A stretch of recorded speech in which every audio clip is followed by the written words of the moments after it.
அங்குசம் இதழினுடைய ஆண்டு சந்தா வெறும் 500 ரூபாய் தான். ஓராண்டு சந்தா 52 இதழ்களுக்கான சந்தா 500 மட்டும்தான். ஒவ்வொரு வியாழந்தோறும் உங்கள் இல்லம் தேடி அங்குசம் வார இதழ் வந்து சேரும்.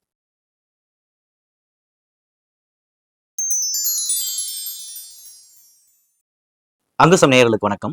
நியோமேக்ஸ் மோசடி வழக்கு விவகாரத்துல கடந்த ஏப்ரல் 27 நீதிமன்ற விசாரணையில சில முக்கியமான விவகாரங்கள் விவாதிக்கப்பட்டிருக்கு. குறிப்பா இந்த நியோமேக்ஸ் மோசடி வழக்கு விவகாரத்துல பாதிக்கப்பட்ட முதலீட்டாளர்களுக்கு முதல் கட்டமாக ஒரு நிவாரணத்தை ஏற்படுத்தி கொடுக்கணும் அப்படிங்கிற ஒரு நோக்கத்திலிருந்து நியோமேக்ஸ் தொடர்பான சொத்துக்களை இதுவரை அடையாளம் கண்டு அவை அட்டாச்மெண்ட் செய்யப்பட்ட சொத்துக்களில் இருந்து எந்த விதமான சிக்கலும் இல்லாத டிடிசிபி அப்ரூவ்டு பெறப்பட்ட பிளாட்டுகளை தமிழகம் முழுவதும் இருக்கக்கூடிய 29 ப்ராஜெக்ட்ஸ்ல ஒரு 11,000 சொச்சம் பிளாட்டுகளை ஏலத்துக்கு கொண்டு வந்திருக்கிறாங்க. எம்எஸ்டிசி அப்படிங்கிற ஒன்றிய அரசினுடைய ஒரு நிறுவனம் தான் இந்த ஏலத்தை முன்னின்று நடத்திட்டு இருக்கிறாங்க. ஏறத்தாழ ஒரு 30 நாட்களை கடந்த நிலையில தான் இந்த ஏல நடைமுறை அப்படிங்கிறது தொடங்கியதிலிருந்து இது 3வது முறையாக கடந்த ஏப்ரல் 27 அந்த நீதிமன்ற விசாரணையில அந்த ஏலம் நடந்தது தொடர்பான விஷயங்கள் விவாதிக்கப்பட்டிருக்கு. அப்ப இந்த 30 நாள்ல 11,000 சொச்சம் பிளாட்டுகள்ல குறைஞ்சபட்சம் ஒரு 5,000க்கு அதிகமான பிளாட்டுகள் ஏலம் போயிருக்கணும். ஆனா ஒரு துரதிருஷ்டவசமாக வெறும் 333 பிளாட்டுகள் தான் இதுவரைக்கும் புக்கிங் செய்யப்பட்டிருக்கு. அதுலயும் 2 நபர்கள் தான் வெளிநபர்கள் அந்த பிளாட்டுகளை ஏலத்துல எடுத்திருக்கிறாங்க. அப்ப இதனுடைய பொருள் மிச்சம் இருக்கக்கூடிய அந்த 331 பேரும் பாதிக்கப்பட்ட முதலீட்டாளர்கள் தான் அதை புக்கிங் செய்திருக்கிறாங்க. வெளிநபர்கள் இந்த ஏலத்துல நீதிமன்றம் எதிர்பார்த்தது போல பங்கேற்கல அப்படிங்கிறது தான் இந்த இடத்துல ஒரு முக்கியமான விஷயமா இருக்கு. பாதிக்கப்பட்ட முதலீட்டாளர்களுடைய அந்த இழப்பீட்டு தொகை இதுவரை கணக்கீடு செய்யப்பட்டதிலிருந்து தோராயமாக ஒரு 7,000 கோடி ரூபாய் அளவை நெருங்கிருச்சு. ஆனா அந்த முதல் கட்டமாக ஏலத்துக்கு வந்திருக்கக்கூடிய சொத்துக்கள் நீதிமன்றம் நிர்ணயித்த அந்த தொகைக்கு அது ஏலம் போயிருந்தாலும் கூட அதிகபட்சம் ஒரு 2,000 கோடியை நெருங்கி வரலாம் அப்படிங்கிறது தான் ஒரு பொதுவான ஒரு எதிர்பார்ப்பா இருந்தது. 2,000 கோடி ரூபாய்க்கு ஏலம் போனாலே இந்த 7,000 கோடி ரூபாய் இருக்கக்கூடிய அந்த புகாருக்கு என்ன விகிதாச்சார அடிப்படையில பிரிச்சு கொடுக்கிறது அப்படிங்கிறதே ஒரு கேள்வியா இருந்த நிலையில தான் இதுவரைக்கும் ஏலம் போன மதிப்பு அப்படின்னு எடுத்துக்கிட்டோம்னா வெறும் 47 கோடியே 40 லட்சத்துக்கு தான் போயிருக்கு. அப்ப சிக்கலான இந்த விஷயங்கள் குறித்து தான் அன்றைய நீதிமன்ற அந்த விசாரணையில பெரும் விவாதமே இருந்தது. குறிப்பா ஏன் எதிர்பார்த்தது போல ஏலம் போகல அப்படிங்கிறதுக்கு ஒரு காரணமாக விலை அதிகமாக நிர்ணயம் செய்யப்பட்டிருக்கு அப்படிங்கிற ஒரு விஷயம் சுட்டி காட்டப்பட்டிருக்கு. குறிப்பா அந்த பிளாட்டுகள்ல ரோட்டுக்கு மேலேயே இருக்கக்கூடிய பிளாட்டுக்கும் அதே விலை, அதனுடைய டெட் எண்ட்ல இருக்கக்கூடிய பிளாட்டுக்கும் அதே விலை அப்படிங்கிற மாதிரி ஒரு பிளாட்டா ரேட் அப்படிங்கிறது பிக்ஸ் பண்ணப்பட்டிருக்கு. அப்ப அது ஒரு காரணமா சுட்டி காட்டப்பட்டது. அடுத்தது இப்படி ஒரு ஏல நடைமுறை நடந்துட்டு இருக்கு அப்படிங்கிறது இன்னும் பலருக்கு தெரியாம இருக்கு, ஒரு போதுமான விழிப்புணர்வு இல்லாம இருக்கு, அதாவது வெளிநபர்கள் இந்த ஏலத்துல பங்கேற்கிறத குறித்து அப்படிங்கிற ஒரு விஷயமும் முன்வைக்கப்பட்டது.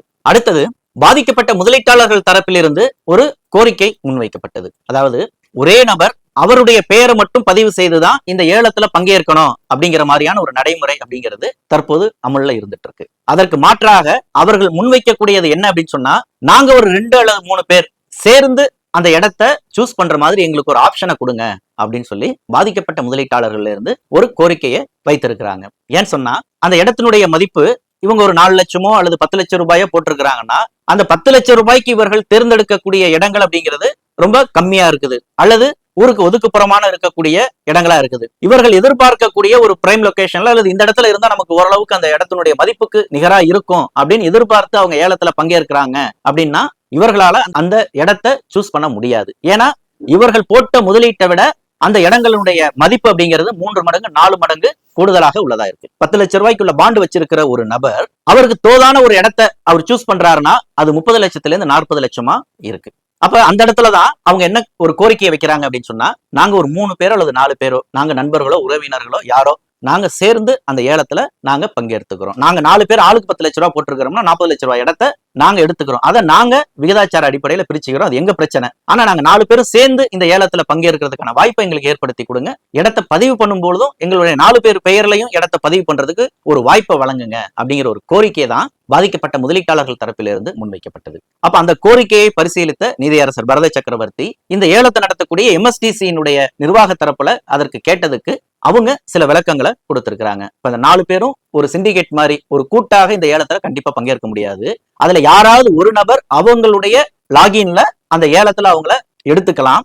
எடுத்ததுக்கு பிறகு அந்த ஏலத்தை கன்ஃபர்மேஷன் பண்ணக்கூடிய ஸ்டேஜ்ல இவர்கள் ஒரு மெமோ மாதிரி நீதிமன்றத்துல தாக்கல் செய்து இந்த இடத்தை எங்க 3 பேருக்கு பதிவு செய்து கொடுங்க அப்படின்னு ஒரு கோரிக்கையை நீதிமன்றத்தில் வைத்து அதன் வழியாக அந்த ரெஜிஸ்ட்ரேஷன் பண்ண முடியுமாங்கிறத பத்தி பேசுவோம் அப்படிங்கிற அளவுலதான் அந்த நீதிமன்ற விசாரணைங்கிறது இருந்தது. அந்த எம்எஸ்டிசிங்கிற அந்த போர்ட்டல்லையே இப்படி ஒரு வாய்ப்பை ஏற்படுத்தி தர முடியாதா அப்படிங்கிற ஒரு கேள்வியை தான் நீதியரசர் பரத சக்கரவர்த்தி முன் வச்சிருக்காரு.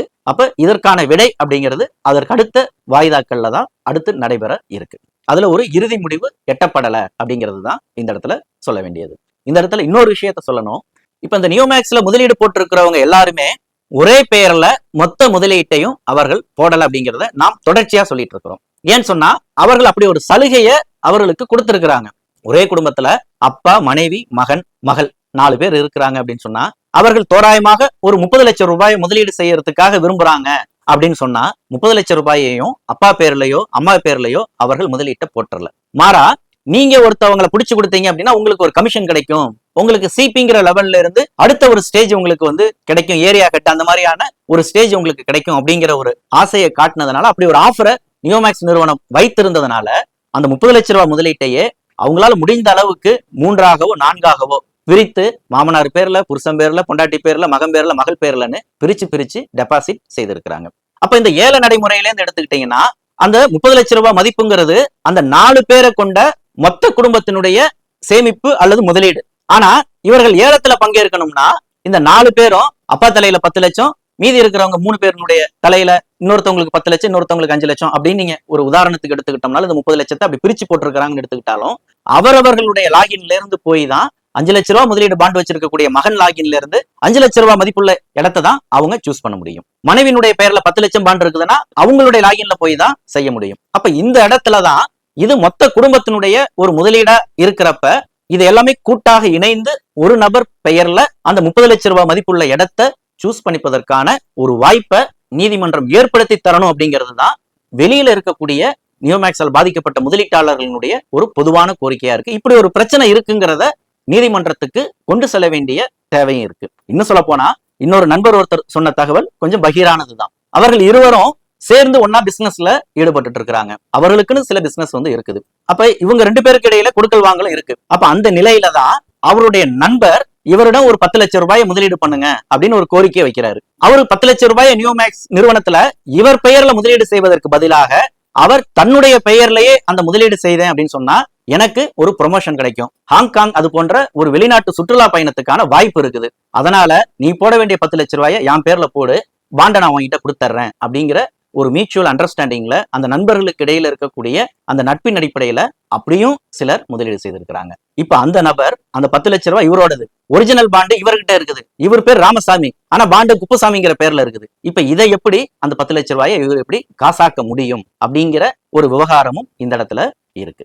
அப்ப இது போன்ற விவகாரங்கள் அல்லது இன்னும் சொல்ல போனா இந்த நியோமேக்ஸ்ல ஒரு 3 லட்சம் ரூபாய் அல்லது 5 லட்சம் ரூபாய் ஏற்கனவே முதலீடு போட்டு அவர்களுக்கு ஒரு அவசர தேவை, ஒரு மெடிக்கல் அவசரம், ஒரு அறுவை சிகிச்சை செய்யணும் அல்லது பொண்ணுக்கு கல்யாணம் பண்ணணும் அப்படிங்கிற ஒரு தேவையில ஒரு பாதியில இருந்து நான் இந்த ஸ்கீமே எனக்கு வேண்டாம், இது வரைக்கும் எனக்கு வாங்கின வட்டி அல்லது அந்த இன்சென்டிவ் அப்படிங்கிறது எனக்கு போதுமானது, நான் விலகிக்கிறேன் அப்படின்னு யார் ஒருத்தர் சொன்னாலும் நடுவுல அவர்கள் அது போல யாருக்கும் க்ளோஸ் பண்ணி கொடுத்த வரலாறு நியோமேக்ஸ் நிறுவனத்துல இதுவரைக்கும் இருந்ததாக தெரியல. மாறா அதை எப்படி பண்ணியிருக்கிறாங்க அப்படின்னு சொன்னா, உதாரணத்துக்கு ராமன் அப்படிங்கிற பெயர்ல ஒரு 10 லட்சம் ரூபாய் பாண்ட் இருக்குதுன்னா ராமன் அந்த திட்டத்திலேருந்து விலகிறார் அப்படின்னு சொன்னா ராமனுக்கு பதிலா இன்னொரு நபர் ஒரு முருகன் அவருக்கு அதை மாத்தி விடுறாங்க. அப்ப முருகன் 10 லட்சம் ரூபாயை கொடுத்து ராமருடைய 10 லட்சம் ரூபாய் பாண்டை அவர் வச்சிருப்பாரு. அவங்களை பொறுத்த வரைக்கும் பேர் என்னவா இருந்தா என்ன, 10 லட்சம் ரூபாய் ஒரிஜினல் பாண்ட் உங்ககிட்ட தானே இருக்குது, இதனுடைய பெனிஃபிட்ஸ் உங்களுக்கு சேரும் அப்படிங்கிற மாதிரி சொல்லிதான் அப்படியும் சிலருக்கு அதை கைமாத்தி விட்டுருக்காங்க. அப்ப அது போன்ற நபர்களுக்கெல்லாம் இப்ப இந்த ஏலத்துல எப்படி பங்கேற்கிறது அப்படிங்கிற ஒரு குழப்பமும் இருந்துட்டு இருக்கு. அப்ப இது போன்ற இந்த நடைமுறை சிக்கல்கள் எல்லாத்தையுமே கணக்கில் எடுத்துக்கொண்டு அவர்களும் இந்த ஏலத்துல பங்கேற்கிற மாதிரியோ அல்லது அவர்களுக்கும் ஒரு சிக்கல் இல்லாத ஒரு தீர்வை ஏற்படுத்தி கொடுக்கிற மாதிரியான ஒரு நடைமுறை, அவங்கள்ட்ட ஒரு அண்டர்டேக்கிங் வாங்கி கொடுக்கறதோ அது போன்றது ஒரு பொருத்தமான ஒரு சட்ட வழிமுறையை இந்த நீதிமன்றம் ஏற்படுத்தி தரணும் அப்படிங்கிறது தான் பாதிக்கப்பட்ட முதலீட்டாளர்கள் தரப்பில் இருந்து ஒரு பெரும் கோரிக்கையாக இருக்கு. ஏற்கனவே தொடர்ச்சியாக ஒரு கோரிக்கை அப்படிங்கிறது வந்துட்டு இருந்தது. எம்ஸ்டார் ரெரா அசோசியேஷன் தரப்புல நாங்க ஒரு சாப்ட்வேரை டெவலப் பண்ணி வச்சிருக்கிறோம், எங்களுடைய சாப்ட்வேரை பயன்படுத்தி இந்த ஏலத்தை நடத்துங்க அப்படிங்கிற ஒரு கோரிக்கையை மீண்டும் அவர்கள் முன்வைத்திருக்கிறாங்க. ஏன்னு சொன்னா இந்த எம்எஸ்டிசி மூலமாக இந்த ஏலத்துல பங்கேற்கணும்னா உள்ள முதல்ல ரெஜிஸ்ட்ரேஷனுக்காக 1000 பிளஸ் ஜிஎஸ்டி காசு கட்டி தான் உள்ள ரெஜிஸ்ட்ரேஷனுக்கு ஆகணும். சக்சஸ்ஃபுல் பிட்டரா நம்ம வந்துட்டோம் அப்படின்னு சொன்னா மேற்கொண்டு ஒரு 8000 ரூபாயை அவங்களுக்கு கட்ட வேண்டியது இருக்கு அப்படிங்கிற ஒரு விஷயத்த தொடர்ந்து அவங்க அது ஒரு பிரச்சனையா சொல்லிட்டு இருக்காங்க. அப்ப நீதிமன்றமும் இந்த 1000 ரூபாய் ரெஜிஸ்ட்ரேஷன்ங்கிறது வேற வழியே இல்ல, கட்டித்தான் ஆகணும்னு ஏற்கனவே சொல்லிட்டாங்க.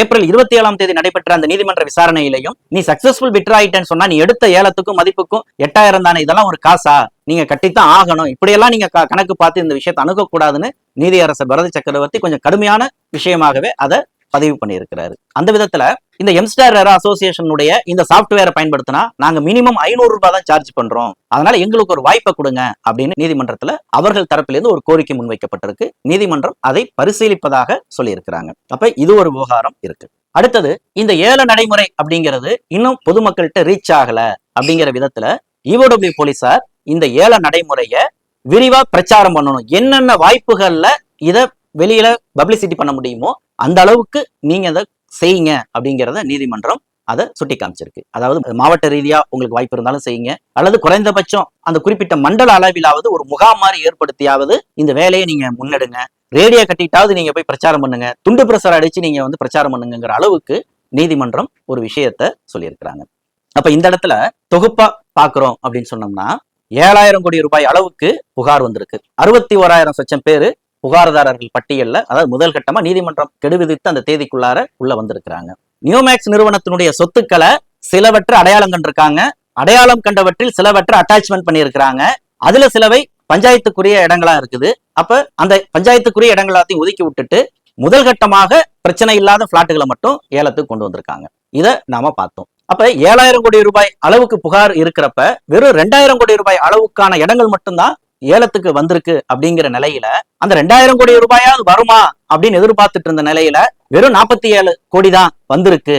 அதுலயே 2 பேரு தான் வெளிநபர்கள் அப்படிங்கிறப்ப இதுவரை மேற்கொண்ட இந்த ஏல நடைமுறை அப்படிங்கிறது நிச்சயமாக ஒரு எதிர்பார்த்த ஒரு வெற்றியை அது அடையல அப்படிங்கறது தான் இதுவரை நிரூபிச்சிருக்கு. அப்ப இந்த இடத்துல யார குறை சொல்றது, EOW போலீசார் வேலை செய்யல அல்லது நீதிமன்றம் இதை சரியா அணுகல அப்படின்னு யாரையாவது ஒருத்தவங்களை இதுக்கு நம்ம பொறுப்பாக்கி அவங்க தலையில கட்டுறதுங்கிறது சரியான நடைமுறையா அப்படின்னா நிச்சயமாக இல்லை. ஏன்னு சொன்னா இது முற்றிலும் ஒரு புதிய விவகாரம். EOW அந்த போலீஸ் வரலாற்றிலேயே இதுவரைக்கும் இப்படி ஒரு வழக்க இவ்வளவு விரைவாக ஒரு ஸ்ட்ரீம்லைன் கொண்டு போய் இந்த இடத்துக்கு கொண்டு வந்தது அப்படிங்கிறதெல்லாம் பொருளாதார குற்றப்பிரிவு வரலாற்றிலேயே இதுதான் முதல் முறை அப்படின்னு சொல்லத்தக்க அளவுல தான் இந்த ஏற்பாடுகள் நடந்திருக்கு. அடுத்தது நீதியரசருடைய அந்த நேரடி பார்வையில தான் ஒவ்வொரு நகர்வுகளும் ரொம்ப குறுகிய நாட்கள்ல அடுத்தடுத்து வாய்தாக்கள் போடப்பட்டு ஒரே மாசத்துல 5 முறை நீதிமன்ற விசாரணைக்கு எடுத்துக்கொண்ட வழக்கு அப்படின்னு எடுத்துக்கிட்டாலும் நியோமேக்ஸ் வழக்காகத்தான் இருக்க முடியும். அந்த அளவுக்கு இவ்வளவு முக்கியத்துவம் கொடுத்தும் இது இந்த கட்டத்தை விட்டு தாண்டலங்கிறது தான் இதனுடைய ஒரு சாபக்கேடா இருக்கு. அப்ப நீதிமன்றம் அவர்களுக்கு தெரிந்த ஒரு முறையில ஒரு முயற்சி பண்ணி பார்ப்போம் அப்படிங்கிற விதத்துலதான் அவங்க இதை கொண்டு போயிருக்கிறாங்க. ஏன்னா நீதியரசர் பரத சக்கரவர்த்தி இதை தொடக்கத்திலேயே சொல்லி இருக்கிறாரு. பாதிக்கப்பட்ட நியோமேக்ஸ் முதலீட்டாளர்கள் தரப்பிலிருந்து குறிப்பா வழக்கறிஞர்கள் ரஜினி மற்றும் லாவண்யா போன்றவர்கள் தொடர்ந்து ஒரு கோரிக்கையை முன் வச்சிட்டு இருக்கும் பொழுது இந்த ஏலத்துல பங்கேற்கணும்னா எங்களுக்கு ஒரு ரேட்டை பிக்ஸ் பண்ணுங்க, இத்தனை பெர்சன்டேஜ் வரைக்கும் நீங்க அதை பிக்ஸ் பண்ணுங்க அப்படின்னு ஒரு இதை டிமாண்ட் பண்ணிட்டு இருக்கும் பொழுது இந்த ஏலம் எப்படி போகும்னு நீதிமன்றத்துக்கே தெரியாது. அப்ப ஃபர்ஸ்ட் நம்ம வந்து ஒரு ட்ரையல் அண்ட் எரரா நடத்தி பார்ப்போம், அப்புறம் முடிவு பண்ணலாம் அப்படிங்கிற ஒரு கருத்தை தான் ஏற்கனவே சொல்லியிருந்தாரு. இன்னும் சொல்ல போனா ஒரு பரிச்சார்த்த முறையில நடத்துறத கூட வெறும் ஒரு 30 பிளாட்டை நம்ம வந்து ஏலம் விட்டு பார்ப்போம், அதுல எப்படி இருக்குன்னு பார்த்து முடிவு பண்ணிக்கலாம்னு அரசு தரப்புல சொன்னப்ப கூட அதான் நம்ம கைவசம் 11,000 பிளாட் இருக்குது, அது என்ன 30 மட்டும் விடுறது, 11,000 விடுங்க, விட்டு பார்ப்போம் அப்படிங்கிற மாதிரிதான் நீதியரசர் சொல்லியிருந்தாரு. அப்ப அதன் அடிப்படையில தான் அதனுடைய அனுபவமா இந்த இடத்துக்கு அது வந்திருக்கு. அப்ப இதை நம்ம தோல்வின்னு சொல்லியோ அல்லது ஒரு பின்னடைவுன்னு சொல்லியோ கருதுவதற்கு இடமில்லை. இது இதிலிருந்து ஒரு அடுத்த கட்டத்துக்கு நகர்ந்தாகணும். அப்ப இந்த ஏல நடைமுறையில வேற என்ன மாற்றங்களை செய்யணும், இன்னும் சொல்ல போனா இந்த விலை அதிகமா இருக்குங்கிறப்ப அந்த விலையை குறைக்கிறது குறித்தும் நீதிமன்றம் பரிசீலிக்கும்னு நீதியரசர் பரத சக்கரவர்த்தி சொல்லி இருக்கிறாங்க. அப்ப இந்த இடத்துல திரும்ப இன்னொரு கேள்வி எழுது. ஏற்கனவே 7,000 கோடி ரூபாய் அளவுக்கு புகார் இருக்கிறப்ப இந்த இடத்தோட மதிப்பை ஒரு 2,000 கோடின்னு பிக்ஸ் பண்ணி இருக்கிறப்ப இந்த 2,000 கோடி ரூபாய்க்கு கூட போகாம இதை இன்னும் நீங்க விலையை குறைச்சு ஒரு 1,500 கோடி அல்லது 1000 கோடி ரூபான்னு நீங்க வந்து கம்மி விலைக்கு வித்தீங்கன்னா பாதிக்கப்பட்ட மக்களுக்கு கள்ள மிட்டாய் தான் நீங்க வாங்கி தர முடியும், எப்படி நீங்க காசு திருப்பி கொடுப்பீங்க அப்படிங்கிற ஒரு கேள்வியையும் பாதிக்கப்பட்ட முதலீட்டாளர் தரப்பிலிருந்து குறிப்பா தேனி மாவட்ட சங்கத்தின் சார்பிலிருந்து அந்த ஒரு ஆட்சேபனையை அவர்கள் பதிவு செய்திருக்கிறாங்க. இது இந்த இடத்துல நம்ம பரிசீலிக்க வேண்டிய ஒரு விஷயமா இருக்கு. அந்த இடத்தினுடைய மதிப்பு என்னவோ அந்த மதிப்புக்கு குறையாம அதனுடைய விலையை நிர்ணயம் பண்ணணும். ஏலம் போகலங்கிறதுக்காக அதனுடைய மதிப்பை நீங்க குறைச்சிடாதீங்க அப்படிங்கிறது தான் இதனுடைய பொருளா நாம எடுத்துக்க முடியும். அதே போல இன்னொரு தரப்புல இருந்து என்ன கோரிக்கை முன்வைக்கப்படுது அப்படின்னு சொன்னா, இந்த ஏல நடைமுறையிலிருந்தே சில மாற்றங்களை நீங்க செய்யணும், இது சிக்கலான ஒரு நடைமுறையை கொண்டதாக இருக்குது அப்படிங்கிற ஒரு குற்றச்சாட்டை அல்லது ஒரு கோரிக்கையை அவர்கள் இந்த ஏலம் தொடங்கியதிலிருந்து தொடர்ந்து முன் வச்சிட்டு இருக்கிறாங்க. அப்ப அந்த விவகாரமும் பரிசீலனைக்கு எடுத்துக்கொள்ளக்கூடிய ஒரு விவகாரமாகத்தான் இருக்கு. அப்ப பாதிக்கப்பட்ட முதலீட்டாளர்கள் இருந்து ஒரு தரப்பினர் எனக்கு பணமாகத்தான் வேணும் அப்படின்னு நிக்கிறாங்கன்னு சொன்னா, அவங்களுக்கு பணமான எப்படி கிடைக்கும்?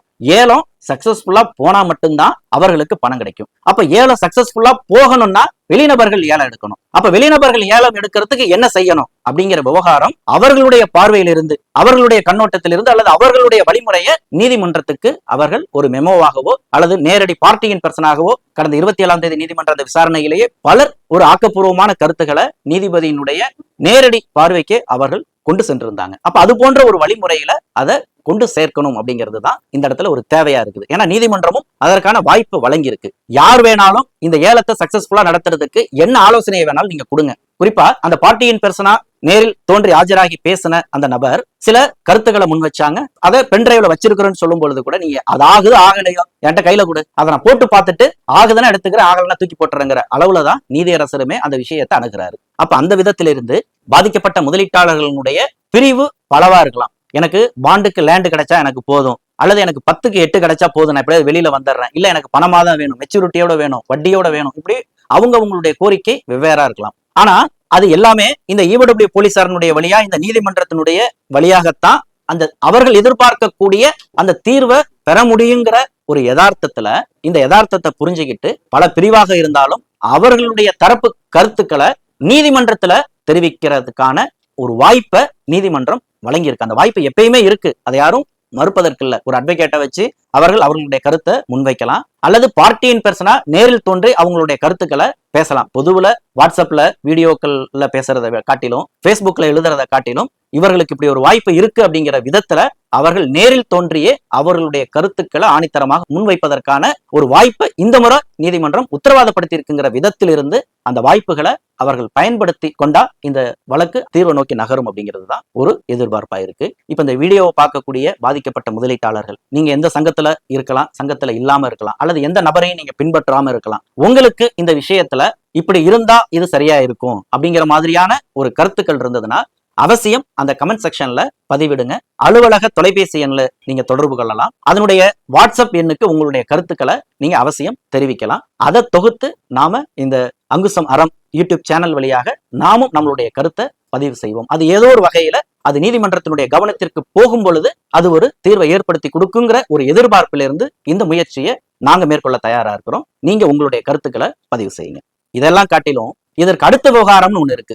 அதாவது இந்த யூடியூப் சேனல்ல இன்னைக்கு பேசுறது அது சம்பந்தமான ஒரு விவாதமும் அந்த நீதிமன்ற விசாரணையில நடந்தது. குறிப்பா வழக்கறிஞர் அழகர் சாமிக்கும் நியோமேக்ஸ் தரப்பு வழக்கறிஞருக்கும் ஒரு காரசாரமான விவாதமே போனது. இந்த விலையெல்லாம் அதிகமா இருக்குதுன்னு அழகர் சாமி சொல்லும் பொழுது நியோமேக்ஸ் தரப்பு வழக்கறிஞர் யோகேஷ் கண்ணா அவர் என்ன ஃப்ரீ ஆஃப் காஸ்ட்ல எதிர்பார்க்கிறாரா அப்படின்னு ஒரு வார்த்தையை விட அதை பிடிச்சிக்கிட்டு அவரு எகிற எங்க காசெல்லாம் நீங்க கொள்ளையடிச்சு ஒரு வசூலிச்சு ஏமாத்திட்டு 7000 கோடி ரூபாய்க்கு இருப்பீங்க, நான் இலவசமா நான் கேட்டேன், நான் பாதிக்கப்பட்ட முதலீட்டாளர்களுக்காக பேசுறேன்னு அவரும் வரிஜை கட்டிட்டு பேச, இவரெல்லாம் யூடியூப் சேனல்ல நீதிமன்றத்துக்கு எதிரான உத்தரவுகளுக்கு எதிராக வீடியோக்களை போட்டுட்டு இருக்காருன்னு திரும்ப அவர் பதிலுக்கு குற்றச்சாட்ட, நான் இது வரைக்கும் 60 வீடியோ போட்டிருக்கிறேன், இந்த 60 வீடியோவும் நான் நீதிமன்றத்தில் இப்பவே நான் சமர்ப்பிக்க ரெடியா இருக்கிறேன், நீங்க ஒரு கமிஷனை போடுங்க அப்படின்னு சொல்லி அவர் சவால் விட, அப்ப இப்படிதான் அந்த விவகாரம் போனது. இந்த விவகாரத்திலையும் நீதியரசர் பரத சக்கரவர்த்தி போன முறையாவது போனை ஆஃப் பண்ணிட்டு வேலையை பாருங்க அப்படின்னு சொன்னாரு, சோசியல் மீடியாவை நீங்க ஃபாலோ பண்ணாதீங்கன்னு சொன்னாரு. ஆனா இந்த முறை நீதிமன்றத்தினுடைய இந்த தீர்வை நோக்கி நடைபெறக்கூடிய இந்த விசாரணைக்கு இடையூறு விளைவிக்கக்கூடிய வகையில அல்லது நீதிமன்ற உத்தரவுக்கு